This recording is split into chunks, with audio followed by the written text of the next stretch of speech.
Zoti thot në Koran, ka shpëtu ai që pastron egon e tij dhe është shkatru ai që e njollos ose e përdos brendësinë e tij.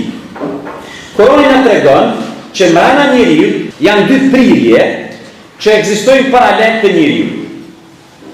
Këto dy poli ka secili njeriu.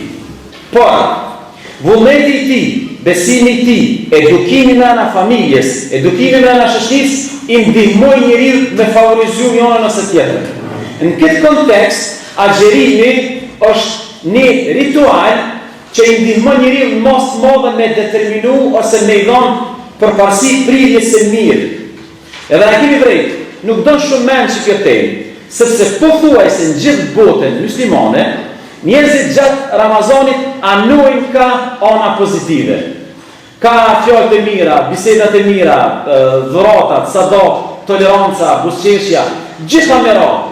Dhe ne në një farforme, qartazi e shohim gjatë nënçmimit, që njeriu në një farforme ka anu maksimalisht ka pjesa e së mirës. Problemi mbetet vetëm te ideja se a është kjo përkohësisht vetëm gjatë nënçmimit, apo kjo mund të shndrohet në kulturë dhe njeriu ka përcjell domethënë aspektin e orientimit ka mira.